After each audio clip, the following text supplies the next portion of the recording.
Hello, मेरो नाम समीर घिमिरे, गरिमा रिजवानी उपाने शिशिर खनाल, आरती खत्री अमित खनाल, तेजेन्द्र थापा, रियामना समीक्षा पाठक सुदीप पौडेल सजना राणा सबिना बस्या विष्णु गयो। अङ्कित लम्साल हो। How often do you fight with sibling? Fight भन्नाले मैले मात्र पिटिरहेको हुन्छु। मेरो सिब्लिङ भनेको दिदी हो। अनि सानैदेखि दिदीसँग दिदी र म एकअर्कासँग लड्ने, अटोमेटिकली सँगै हुने बित्तिकै लड्ने भइहाल्छ। हुन्छ धेरै एकदमै धेरै झगडा चाहिँ कहिले काहीँ भाइसँग हुन्छ। अब न्यु खोज्छन् बाटै झगडा भइरहेको छ बेला बेलामा। सानो हुँदाखेरि एकदम फाइट गर्न मजै आउँथ्यो। यो वर्षमा चाहिँ खासै लडेको छैन। रिस उठेको चाहिँ लास्टै झगडा गरेर लड्छौँ। यो चाहिँ सबैको हुन्छ होला, मेरो नि हुन्छ। दाजुसँग चाहिँ खासै कम्युनिकेसन हुँदैन, जस कारणले गर्दा अभियसली झगडा चाहिँ हुँदैन होइन। भाइसँग चाहिँ भइरहेको छ। Do you hit each other? Yes we do. त्यस्तो गर्छु। अभियसली समटाइम्स यस।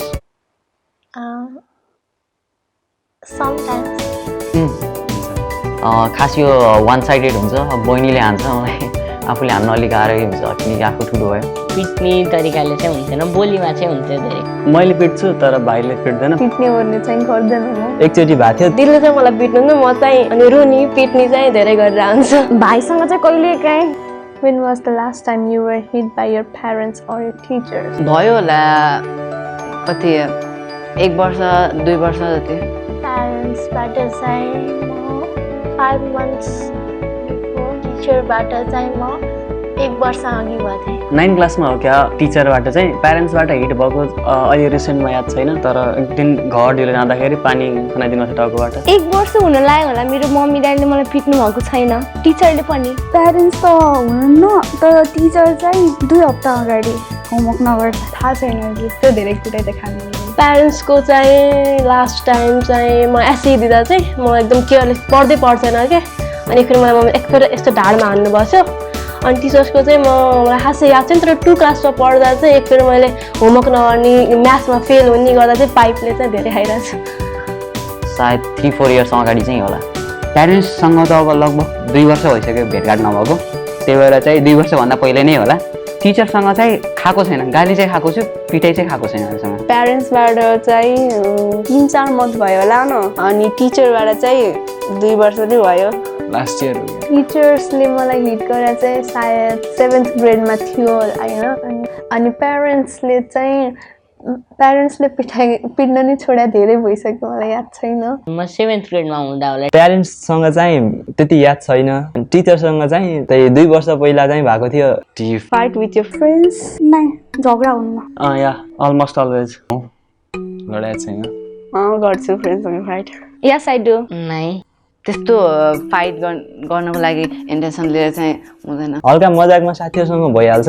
मजाकमा हुन्छ कहिले काहीँ, एकदमै धेरै भइरहेको छ। Sometimes of course yes. Apart from the result day, how often do your parents ask For your studies. Daily. Never. त्यति सोध्नु न। रिजल्टको बेलामा मात्रै सोध्नुहुन्छ। खासै सोध्नुहुन्न। रेगुलर लगभग सधैँ हुन्छ। खासै धेरै सोध्नुहुन्थेन। यो त दिनदिनै हुन्छ। सोधिराख्नुहुन्छ। थोरै विकली त्यस्तो सोधेको चाहिँ मैले भेटाउँदिनँ। सोधिरहनुहुन्छ। How often do your parents help you with your homework? यसमा चाहिँ खासै हुनु गर्छिन्छ हेल्प चाहिँदाखेरि चाहिँ। 2-3 सम्म चाहिँ हल्का हेल्प हुन्थ्यो, तर अहिले चाहिँ भएको छैन। कहिलेकाहीँ मलाई नजानेको सोधेबाट चाहिँ हेल्प गरिरहनुहुन्छ। जस्तै बाहिरी कुरा केही अब सोसियल कुराहरू, जस्तै सोसियल होमवर्क छ भने हेल्प गर्नुहुन्छ। अन्त जस्तै अब म्याथ्सहरू साइन्सहरू छ भने उहाँहरू पनि अलि हल्का जस्तै +2 सम्म मात्र पढ्नु भएको कारण खासै हेल्प पाइँदैन। त्यस्तो खासै चाहिँ हुँदैन। नेभर। त्यस्तो होमवर्क गर्नलाई हेल्प चाहिँ गर्नुहुन्न, तर इन्टरनेट चाहियो भने युज गर्न दिनुहुन्छ। गर्नु न त्यस्तो। होमवर्क नै गर्नु हुँदैन। अङ्कलहरूले गर्नुहुन्छ। कोही बेलामा रेयरै छ होमवर्क।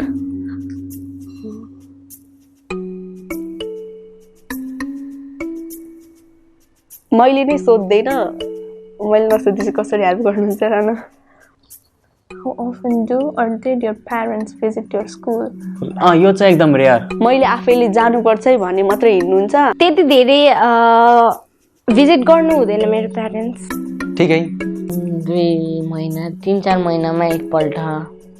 हुँदैन 6 महिनामा एकपल्ट त्यो चाहिँ धेरै फ्रिक्वेन्टली भिजिट गर्नु आइरहनुहुन्छ प्यारेन्ट्स त नै टिचरले बोलाउनु भयो भने अनि जब स्कुलबाट बोलाउनुहुन्छ तब नि त्यस्तो धेरै जसो भेट्छिन्न कहिले कहिले लाइक मिटिङ्सहरू हुँदाखेरि इम्पोर्टेन्ट केही काम पर्यो भने बल्ल भेट्छिन्छ त्यस्तो अफेन्टली भेटिरहनुहुन्न तर आइरहनुहुन्छ त्यस्तो भिजिट गर्न सक्नुहुन्न How was your parents' reaction during last result? त्यति खुसी हुनुभएको थिएन एकदमै खुसी हुनुहुन्थ्यो Okay. एकदम खुसी हुनुहुन्थ्यो ओके अलि रिसाउनु चाहिँ भएको थियो अनि पहिलाभन्दा इम्प्रुभ गरेछु भन्दा पनि नाइ मलाई यतिले चाहिएन अझै बढी चाहियो भन्दै हुनुहुन्थ्यो खुसी हुनुहुन्थ्यो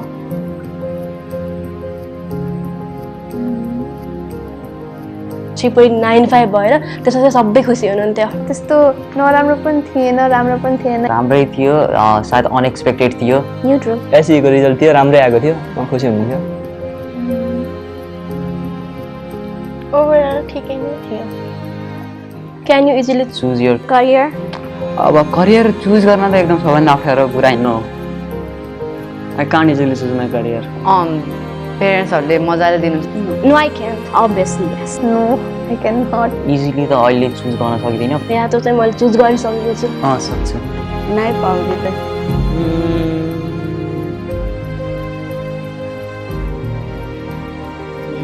के सेरियरी गाह्रो छ त्यति सजिलो चाहिँ छैन अलि राम्रोसँग बुवाले चाहिँ बुझिदिनुहुन्छ मम्मीले चाहिँ तैँले यही बाटो रोज्नुपर्छ भन्ने कुरा हुन्छ How would your parents react if you tell them that you wanted to become a hairdresser or a carpenter?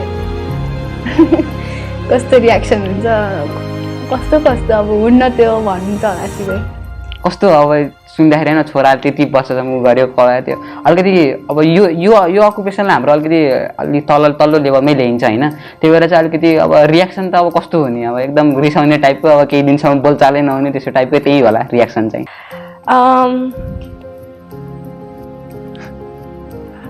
एकदम रिसाउनुहुन्छ सायद सपोर्ट गर्नुहुन्थेन होला नभने भन्नुहुन्थ्यो होला सिरियसली वेयर्ड वे होइन प्यारेन्ट्ससँग चाहिँ हल्का यो हामीले कसैले नगरेको काम हो कसरी हुनसक्छ होला तैँले आफ्नो जीविकोपार्जन कसरी गर्न सक्छस् यताउति भनेर भन्नु त भनिहाल्नुहुन्छ तर मैले चाह्यो भने मेरो उसबाट आयो चाहिँ मैले यो गर्न सक्छु कार्पेन्टर हेयरड्रेसर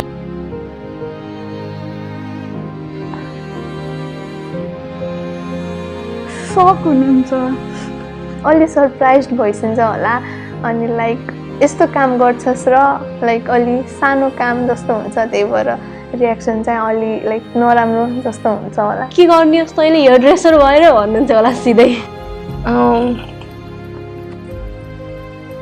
अभियसली यो सायद एक्सेप्ट गर्नु न होला किनकि उहाँको एम छुट्टै छ अलिक बढाइ चढाएर भन्यो भने चाहिँ हुन्छ भन्नु होला गाली गर्नुहुन्थ्यो अर्को चुज गर भन्नुहुन्थ्यो मलाई चाहिँ सपोर्ट गर्नु हुँदैन थियो होला